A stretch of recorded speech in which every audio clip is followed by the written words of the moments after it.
Hello, I'm Paul, And I'm Scott. and welcome to DC. I'm proud.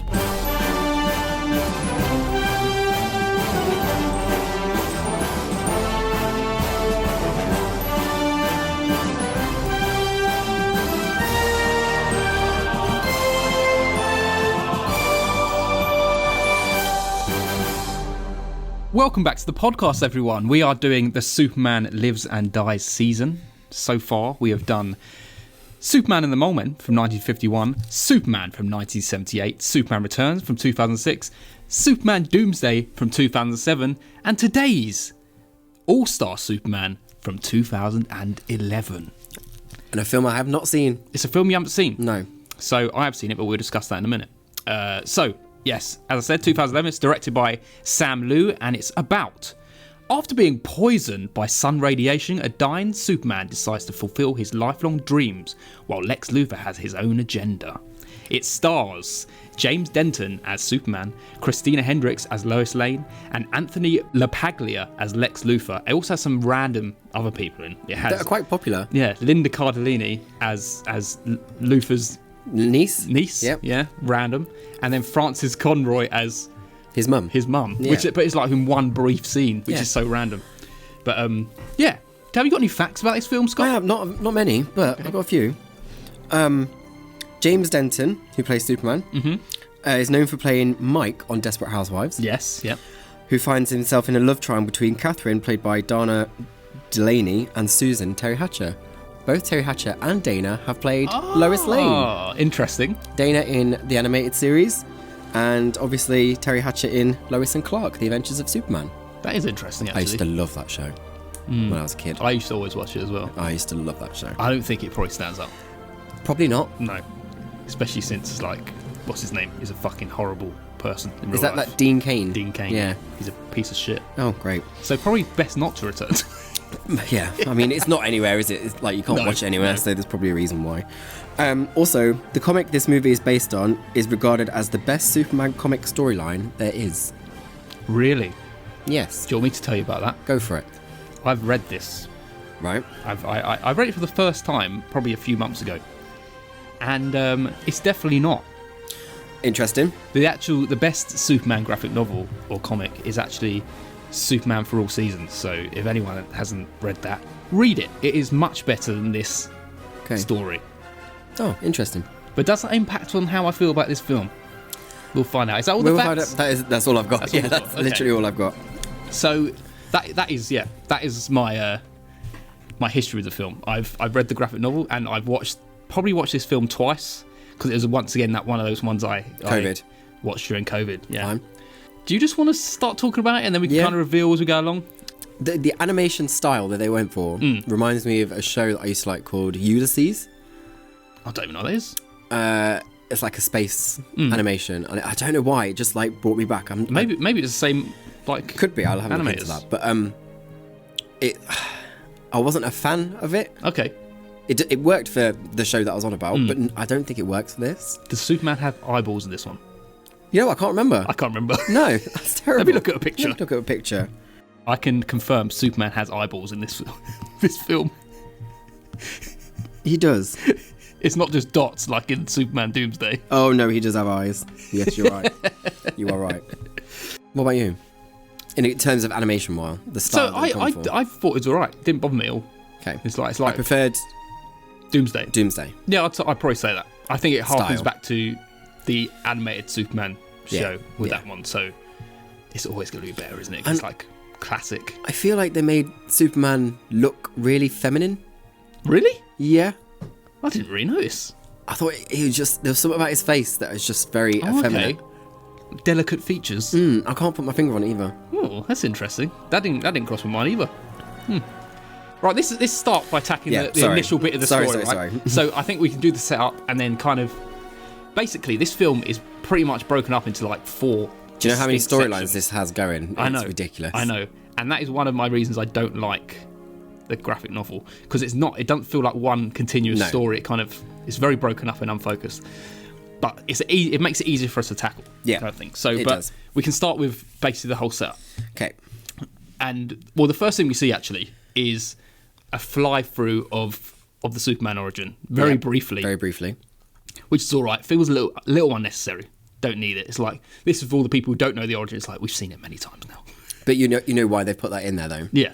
Because of what happens later on. Yeah, absolutely. Yeah. But the actual crux of the story, we starting off on a spaceship, and it's going towards the sun, and it's all set up by Lex. It's a big plan, basically to get Superman as close as he can to the sun, so it basically radiates him like a fucking microwave, and destroys his body. So basically, it gives Superman cancer. Really. Yeah, So pretty much. That's what it does. Pretty It much, gives yeah. cancer. And more powers. Yes. Unfortunately, people don't get superpowers when they have cancer. No. So Superman's lucky. Yes. At least in some senses. So what did you think of this whole initial bit of the plan? Like, I like the idea of Lex controlling someone. Well, something. Yeah, but I don't. It's like, why is it turned into some monster? No, I don't know. He could have literally just been a person just in it. So I don't understand. It would have been more effective. It's like, I was thinking, do I know this character? Is this because I know like the Parasite character, right, which we see later on. I was thinking, is that Parasite? And I was like, no, it's just a man who's being controlled. But I don't get how he turned into a monster. No. Oh, why? Yeah. There's no explanation of why nothing it at happens.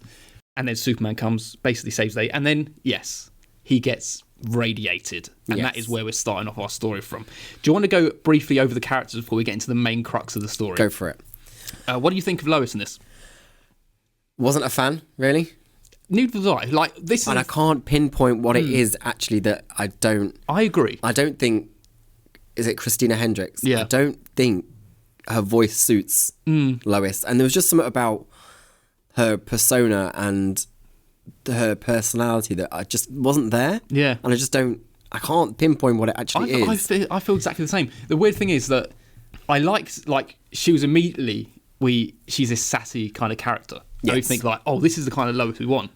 But then it's like, she's so forgettable. Yeah. It's like if you're thinking back now to Superman Doomsday, and I know you're calling that character like a little bit sly, but don't you think she's so much more memorable? Well, yeah, because she actually had a personality, Yeah. whereas I feel like this one doesn't. Yeah. I just feel She like doesn't really bring anything. no, and I think that's part of the voice work. I think that's where Anne Hesh did really well. Yeah. Because of her voice, Yeah. where I feel this is... A lot of people in this, I just feel like are reading lines. Maybe. I don't really feel a sense of character. Do you know what it probably is? Because the story of the graphic novel is so renowned. I bet they were like, oh, we don't want to stray too far away from... No. Like, obviously in a comic panel, this stilted kind of language is very like fixed. Yeah. And it's like, it makes sense because you're reading the panel. Whereas this, they're probably like, it doesn't really work when they're just No. trying to be in reality in like a real life situation. There were bits of Lois there, I feel like I don't know what the choice of the scene... Like, I said to you when we were watching it, what was with the Carrie Bradshaw thing from Sex and the City, where she's on her laptop? Oh, yeah. She's just like... Just her thoughts are talking. I was like, I'm so confused of why this is all of a sudden a crossover to Sex and the City. I was like, what? And she's literally talking like she is Carrie Bradshaw. Yeah. I agree. This is all going to happen in the Fortress of Solitude bit, so I want to come back to that. Okay, fine. Because I feel like a lot of stuff happens, and it's just like, okay, now it's just, you're just getting it straight out of the graphic novel, and it's like, Yeah. it maybe works back then, but it doesn't feel natural. It's like suddenly this paranoia is kicking in. It's like, oh, you just give a random explanation. It's like, oh, that's why that happened. When I was thinking, why is she so paranoid? Yeah, so was I. I was like, calm down, love. What's the problem? It's like, you just saw a room and there was like some... Anyway, let's stick to the characters just before we get onto the main... But do you feel like there's... like I feel like with Lois, there wasn't... In the other films we've seen, her character is really consistent, as in like, it's the same character always through. Yeah. But this is... My issue with this Lois is I feel like it's a different Lois every time. Yeah, it's almost like they didn't want to carry on that Lois knew who Superman was for the rest, only for that one comic. Yeah. And then the rest is just like, don't worry about it now. Don't worry about it now. Yeah, it's just like Superman facing this is what I want to do before I die in this situation. This is what I want to do. And it's like, doesn't really match up. No, really. I agree. How about Luthor? I liked the look of Luthor. Mm-hmm. I thought hench, Yep. powerful. Yep. Menacing. Yep. Oddly attractive. Yeah. And I don't know where that came from. More attractive than last episode one. Like, surprisingly, how many innuendos and... Yes, I would say more attractive. Yes. Okay, good.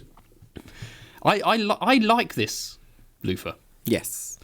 Like it carries on with that Doomsday feel of definitely more in this one that he's not this comic character. No. Especially where there's no innuendos anymore. Yeah. And it even goes a little bit more into that idea of Luthor, deep down, he can be a good person, but Superman's kind of stopping him from doing that. Yeah. Because come the end of the story, it's like, I'm trying to bring some good into the world again once Superman's gone. True. But I did enjoy it. I still think Doomsday one's better. I don't know why. It must be the voice cast in this. It just I think the voice cast is quite weak, and I feel like the reason they've got like the bigger names, like Linda Cardellini and Francis Conroy, is literally just because they can say they've been in it. Yeah. They don't add anything. There's no like hidden. There's no hidden emotion or anything emotive about their voice whatsoever. It was more just to be like, look at this cast we got for this film. Yeah. But it clearly stands out like a sore thumb because me and you were like, we watched this again together, by the way, just so for context. Me and you were like, why is Frances Conroy in this? Yeah, she has 2 lines. She has 2 lines. And she's a great actress as well. Yeah, and yeah. I just don't understand. Yeah, and I think strange. Like, Linda Cardellini is a great actress as well, and I feel like wasting this as well. Yeah, I feel like the material she was given, or majority of these characters were given, weren't given any backup direction, as in what to feel and how this story is playing out. Yeah, I definitely think that it was a case of, well, the story's amazing. It's one of the most renowned graphic novels, so that's the love bit already. So all we got to do is bring in actors to make this work. But it's like, but maybe it doesn't work. No, and I don't think it does. And for me, the story didn't work in the first place. No. So just bringing actors in makes it weird. Yeah. So, I would like to talk about one character. Yeah, go on. That I've never been so confused in my life. I don't think he's ever been so confused. Jimmy. Jimmy. I don't understand. I don't get it. What was he doing in this? Firstly, I don't get why he was wearing a dress and earrings and lipstick. And he didn't know. No, he didn't know either. He was like, what do you mean? What are you talking about? The dress like this? And why would Superman give him a watch? I don't get it at all. It's known in the history because he's like one of the biggest fans of Superman, right? Yeah. So he was given a watch just because he's like a big fan of him, basically. But they kind of tried to make him into like a comic relief character in this. Yeah. And I don't know. It's but like but none of it lands because he doesn't even know why he's in this weird situation. No. He's at one point he's wearing the Kryptonian costume as well. Yeah. And he's just like, okay, is that funny? But there's just no sense of anything. Yeah. I was so confused that first scene when he's in a dress. I was like, and what did Perry say to him? Oh, are you undercover? Are you undercover? No. He said, why? Why would you think that? Because you're dressed as a woman. I didn't. And they don't even do anything off that. They don't explain it. That's or anything. the joke. But it's not a joke though because I just don't get it. It's just not funny. I agree. Bin that character right now because exactly. We got very briefly. We got Clark Kent. Mm-hmm. He's very clumsy. He's the Clark Kent we know. Yeah, he is like too clumsy. Too clumsy. Falling over all the time. Falling everywhere he walks. But he's not really in this. No. It is definitely just I'm Superman in this, and he kind of discards the Clark Kent character in most situations. And I think we can move on to actually talking about. Although the one line that Clark's, I'm sure I had my dignity when I came in here. I was like, the whole bit with Clark and Lex. Yeah. I don't know. I just don't know why it was included. I just don't understand. See, I understand what they were trying to do there. Right. But also, this is a maximum security prison, and Lex can just walk around and do whatever he wants. And he's got his own lab, and I don't really get it. River underneath the prison that he's got his niece just pedaling up and down to collect his guests that he has. I think he built this prison himself. He's like Pablo Escobar, who built his own prison so he could go there and have his own freedom. I mean... But anyway, let's move on to the first big story, right? Okay. And that is Superman wanting to tell Lois that he's Clark Kent. So he basically takes her to the Fortress of Solitude. Don't even get me started on her having a conversation with him in the car while he's flying the car. Oh, yeah. I'm like... That gets rid of that concept of how her body needs to be placed while he's flying. Because he could just carry the Just car. carry the car. Like, not even that. Like, she's having a full-blown conversation with him, and Hope the windows are down. I don't think they were. I just don't get it. It's another choice that I was just like, what is this? What am I watching? So they But get, to the Fortress of Solitude, and you have the whole key thing. I Key think the key's quite a clever idea. Yes. Yeah, because in history, Clark or Superman normally has this massive key that's like so big that only he can carry, right? So that's why she's referring to what happened to the big key. Yeah. Right. So it's kind of cool that you get this like kind of very heavy metal that he's molded into this very small key that no one can pick up. It's like Thor's hammer kind of thing. Interesting idea. But we actually get into the Fortress of Solitude now. What are you going to say, Scott? I was like, is that the Titanic? I was like, no, it can't be because it's been put back together. And then that's his hobby. It's his hobby. That's his actual hobby. I think he said it's his hobby since he got radiated, right? Suddenly he wants to start doing all these new things. I literally was like, holy shit, it is the Titanic. I was like, what is going on? What is going on? It was very much like the Batcave. Like he had all these like quirky things, like he had the statue of his mum and dad. Yeah. He's got the Titanic in there. It threw me completely. I was like, I'm so confused. I'm just so confused. I was like, did you ask permission before you brought the Titanic up? Like, oh my god, It's funny, man. And we get to see all these little quirky bits inside the Fortress of Solitude. We have the armory. Yep. With the Chekhov's gun, literally Chekhov's guns of the kryptonite gun and the gravity gun. Why would you keep it if it can hurt you? Well, he did it for Superman Doomsday. It's the same gun. Well, true, I suppose so. So it's like a very much like Batman's trophies, Yeah. like him keeping the gun that killed his mum and dad. Yeah, but these are weapons that can actually hurt Superman. Yeah, it's true. I mean, Why a gun can hurt Batman too. Well, true. I know. I'm not saying I liked Don't get it. smart on me, boy. It's the first time we've ever really seen like all these quirky little rooms inside Yeah, I suppose so. the Fortress of Solitude, like the room that he just sits there and he's like carving out his memoir. But you just can't write it on a piece of paper. I kind of like it though. Who's gonna cool. read this? Who's turning those pages? Who's turning those fucking pages? Jesus Christ. Pages of wall. I don't understand, but yeah. And he has another little quirky room, which is the time telescope, Yes. where he can look through time, or he hasn't really mastered it yet, but he can look through time at his descendants. Mm-hmm. And is his descendants or ascendants? Ascendants. Yeah, because it's his future selves. And Lois is like, that one looks like my dad. And his Superman has this weird, like, sly look, like, which we come to learn at the end, like, they're going to create Superman out of his DNA. Mm-hmm. So that is clearly how, because Superman can't have babies in this. No, he cannot. Yeah, apparently. Because his sperm's too strong. The species don't mix. Or something. The sperm. There's no he breed. He definitely didn't say his sperm's too strong. He didn't. His sperm is too pungent. Oh my Lois. god, that is disgusting. Why does it always come to this? Why? Because, it's just us. And then Lois accidentally sees inside a room.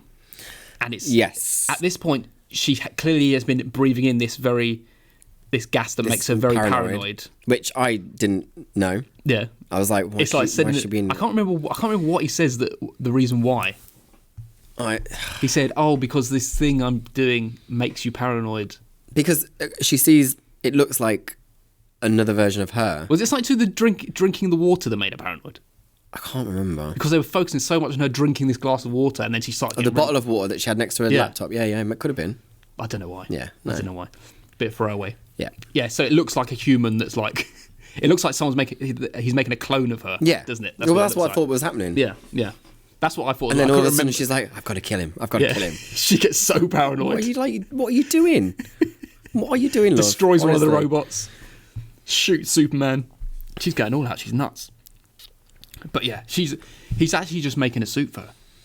Because he's created Because what's he giving her for her birthday? A super serum. Why? Because these are the things that Superman wants to do in his final days. He wants to tell Lois Lane he's Superman and Clark Kent. He wants to kiss her on the moon. Yeah. All right. What a random thing. Random weird place fetish, to go. Weird fetish to have, Clark. He wants to fly around with her. fly around with her. He wants to make Luther good. Yep. What else does he do? This is a shit bucket list, honestly. It's terrible. What else does he do? What's the one off of that? I'm not sure. And he wants to save the what's the planet called? Didn't he want to... He wants to save Kandor City, which Oh, Brainiac, the one that's been shrunk down. Brainiac shrunk it, so he wants to put it on its own planet. I mean, it's all very... There's too much going on. It just doesn't make any sense to me whatsoever. Anyway, Superman's flying around with Lois. She's loving life. And then we come along to Samson and... These two fuckboys, honestly. They are fuckboys. What on earth? I know. And it's like... And this is where... If you thought Lois from Superman Doomsday was being slutty... She's a cock tease in this. She's like just teasing them all and flirting with them all. I'm do like, you know what? Oh, come on. They just exude this lad. What is the lad boy. Lad boy, fuck boy, lads mentality that I hate. Yeah. And I was like, I just can't. And it's like this whole thing of let's do a competition to win Lois. Yeah. It's like this is so old school. But also, when did you even think you got a look in? Yeah. Why is Lois agreeing to this? I don't know, but I know for the fact really that they're demeaning... looking under a fucking suit with their powers. Definitely. Oh yeah, yeah. They're really demeaning her in this, and she's demeaning herself by going along with it. Yeah. But it's all this. It is all just so much. They turn Lois into Supergirl, basically. Samson and Atlas come along. Put her in, and then they've got this. And there's a lizard army. Yeah, from the core of the earth. From the core of the earth. They love the core of the earth in Superman. I don't understand. It's only 2 miles down. God. And then they're gonna do a competition to fight for Lois, and then a Sphinx is gonna come. Yeah, but they give her a necklace that they stole. Yeah, and then a Sphinx is gonna come, and you only have to riddle. answer a riddle to beat it, which was on a newspaper. I don't know what was on the newspaper. It's just all so much, and it's like there's no reason for it. It's just like, okay. There is no reason for it whatsoever. And then it turns out that Lois got everything she wanted for her birthday. And I was like, what? Not after her sitting on a rock looking seductive and while Superman arm wrestles them both. Yeah. And then all of a sudden I just can't. Honestly. They kiss on the moon, it wears off, and that is Lois tied and sore all over. I bet she is. She must have rode Superman hard. Honestly. Guys, if you can imagine what we're talking about right now, imagine what me and Paul are like when we're watching it together. It's just... So that's the end of the Lois storyline. Thank fuck. And now we go on to the Luthor storyline. Yes. So, as you say, Clark's like doing a report. He's being a reporter himself. He's doing a report on him. Or maybe Luthor requested him to come. I think he requested him to go. Yeah. I don't know why. But did you think that, like, during this section, I feel like Lex was dropping hints that he knew Clark Kent was Superman? No, I don't think that. Okay. I feel like it was, as smart as Lex could be, he still could not see the links. Right. And he was more like, oh, you're nothing like him. Look how clumsy and little you are compared to this almighty being, the Superman. And he's like so deluded not to see the link between them both. Luthor's just in this maximum security prison. Well, he's not though, is he? That's really not maximum at all. He's got a trap door in his bloody room. His own room. He's got his own lab where he can create robots. And then he teases and torments Parasite who breaks out. Yeah. Who sucks in all the energy. Yeah. But because I think he only starts growing inside because of Superman being close to him. Yeah. Or Clark being close to him. Well, Parasite can see Superman glowing like... I think he's basically absorbing it. Yeah. Because he's emanating so much energy that he's basically absorbing it without even having to be near him. But I kind of enjoy, right? I enjoy seeing Clark having to kind of use his powers subtly. Mm-hmm. I think that's a cool idea, and to try and like not even give a hint to Lex that he's Superman, but still using all these powers in front of him. Yeah. Like going achoo, and it's making everyone freeze, stamping the floor with his foot, and then going, "Oh my god, it's an earthquake!" Who would believe that? I just can't. I mean, it's a massive parasite. It is a massive he could parasite. fall through the floor. And to be honest, the one bit I thought that was really good was Lex kicking the shit out of Parasite. Oh yeah, stamping his face and shooting him in the face, wasn't he? And just Did he have a gun at that point? Was he shooting him? And then just stamping on his head. And I was like, whew. More than anything, this is what shows that he has no idea, because he says he likes how human Clark is. Yeah. In comparison to Superman. Yeah. He's always comparing them both. I don't know why he needs to compare them. It's only because we know they're both Superman and Clark Kent that he's comparing them, but just decides he's going to compare them. I wrote this down and I didn't write what character said it, but I assume it was Parasite. Suck you dry. Oh, yes. He does say that. I got that in my notes as well. I was like, what? We got one innuendo in this. Jesus Christ. Or we got a couple. We've got Lois. How do people... I can't. I'm going to suck you dry. I'm going to suck you dry. And I literally just put in my notes, oh my. But that's pretty much that. Yeah. I feel like that was... Yeah.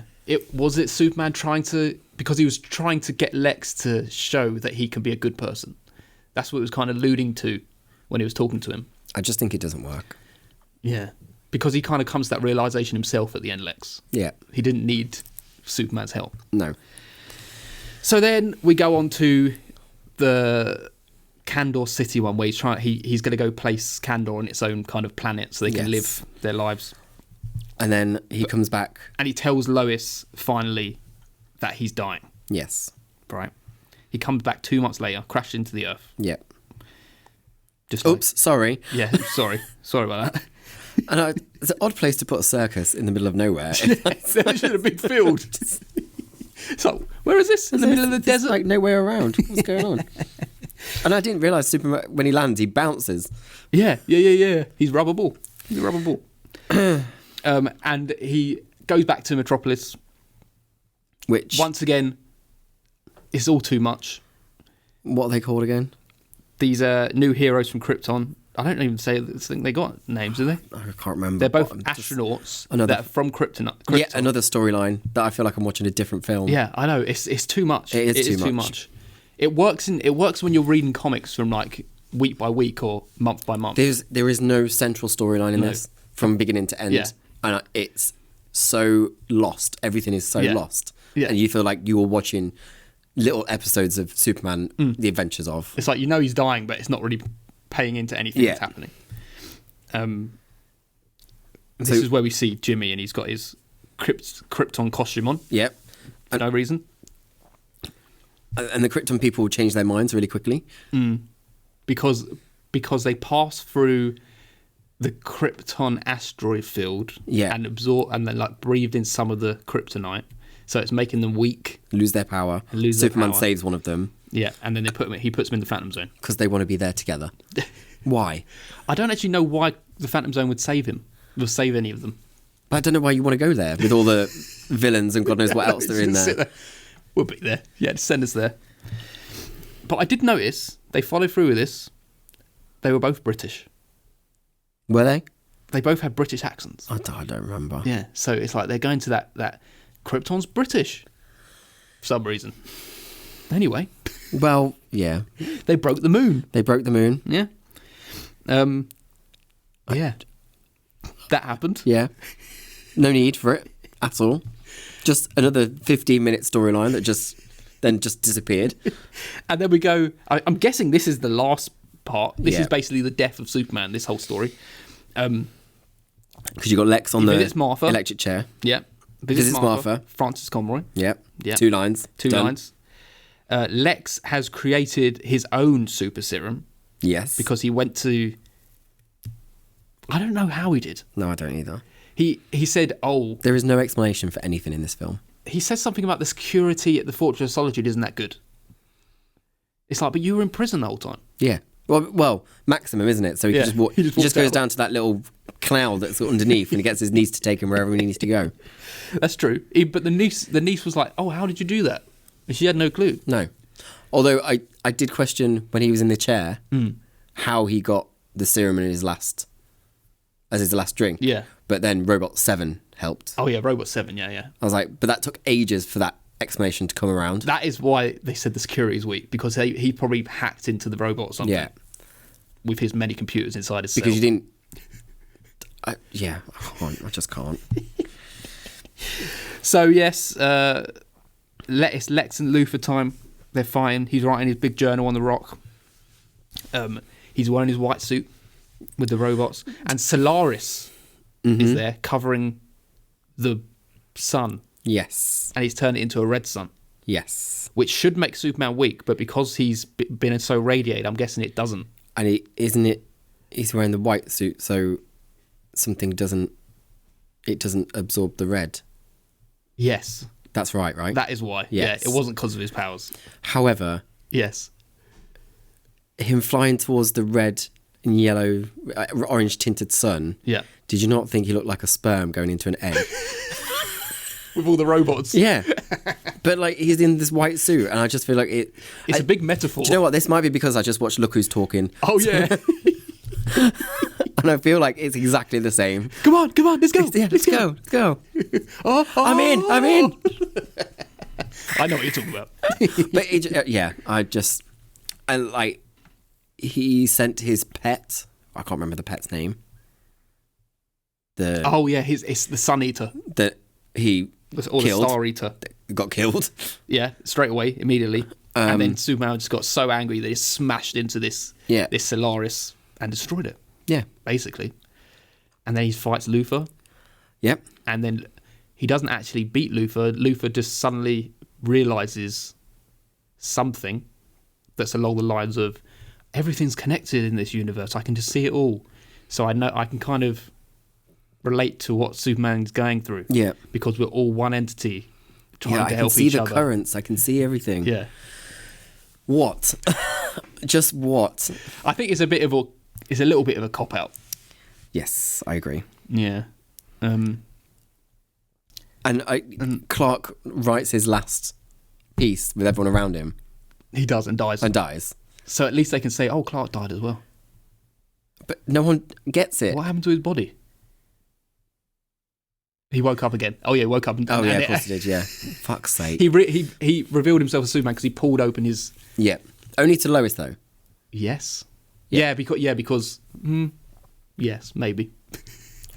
Anyway, it doesn't matter Doesn't matter. because they're both dead now. So people think Clark's dead, and Superman flies into the sun. Yeah, And Lois thinks he's just on holiday and he's coming back.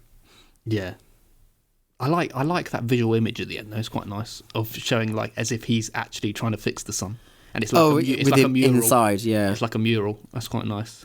I mean it's the only thing in the film that's quite nice, so I just can't. I struggled with this film so much. Yeah. And when it gets to the end, it's like you do feel like, man, the story was dragging. Yeah, and what have I just seen? And it's only an hour and 10 minutes. Yeah. Like it felt like it wasn't ending. Yeah, like it was kept going and going. But I felt like it didn't begin either because there was no like kind of credit or anything. It just went straight into it. True. Yeah. And it just what it feel like it wanted to have all this energy because it's got so many stories to tell, but it was just so dull and lackluster that it just didn't work. And the fluid of it didn't work. Like from storyline to storyline, just didn't. They don't gel and they don't. It's just so unfocused. Yeah, completely. There's no correlation for any storyline whatsoever. For such a big idea as Superman's dying. Yeah. It's like, let's talk about anything other than Superman dying. Yeah. And for 2011 as well. Yeah. Yeah, it's a hard one. But I'm being very harsh in it. Right. I think you have to be though. No, but as I know that the whole time, like most of the time, I was thinking, well, this is silly. It's not really focusing on anything. It's a bit long. There was little bits to enjoy in it that I did enjoy, But not enough. but not enough to be like, wow, this is good, or But like, even fine. Yeah. Below fine. I agree. I just didn't. There was no joy or enjoyment for it, and I just once another storyline started, I was like, oh, another one. Like, why? Why is this happening? Yeah. Like when the people from Krypton turned up, I was like, what? Where the fuck have you been? Who are you? This is a whole new movie. Who are you? Like, am I just watching the Adventures of Superman episodes and I've just gone to the next one? It's just like they don't even mean anything in the story, really. No. It's just this is a new. They're not propelling the story anywhere. No, we don't know them. We've never seen them before. And then they just go. Yeah. They don't really even fight him. Just like Lex didn't really fight him. No. I don't know, man. I struggled with this film. It is a bit of a I struggle. struggle more now, thinking about it and going back This is to it. I'm really frustrated by it. This is it. I'm frustrated more talking about it Yeah. than I was actually watching it. Yeah, same. Strangely. But it just doesn't work. No. And I get it's from a popular comic, and like you said, it works in comics because you're reading it. It doesn't work for a film because it needs to have that continuous storyline. It needs to gel. You can't have just one scene with this, one scene with that, one scene with that. It just doesn't work. Like, it makes sense, yeah, because in a comic, it's like, it needs to be an encapsulated kind of story in one book, because if someone picks up off the shelf, you need the people who are following the story and the people who are like, oh, well, I'm picking this up for the first time. Let me enjoy a little story that might have subtle hints of what's going to happen down the line. Yeah. But they do it in this and it just doesn't. It's like, that doesn't work for a feature film. No, it doesn't. And it just feature film, really. Livid, absolutely livid, absolutely livid. I just didn't enjoy it. I just didn't think anything stuck. Nothing worked. There was no emotion, no emotion in any of the actors' voices. Frances Conroy must have come in for like half a day, not even for an hour. She probably just phoned in a line. One take. It's just, and like, you know, you see like actors that you like Linda Carlini. I was just like, there's just not bringing anything to any of the characters they've got. But the only thing they're bringing is confusion of, why are you in this? Yeah. Why are you in this boat just underneath this prison? I just don't, waiting for someone to come along. I just don't get it. It's just like the death that takes you to to Hades. Yeah, to Hades. At least that's more fun. God. Go on, give us your score. You want my score? Yeah, go on. It's a fucking 3. A 3. And that's being nice because I feel like it should be lower. See, I'm not going that low. Why? Because even though I'm like, Paul, what is going on? No, it's this a terrible is the thing. film. No, this is the thing. When I'm watching it, I'm not like, I'm hating this. I'm hating more talking about it now. I know, that's the thing. I need to reel myself back in because I'm hating the thought of it, but watching it's not. I don't hate it.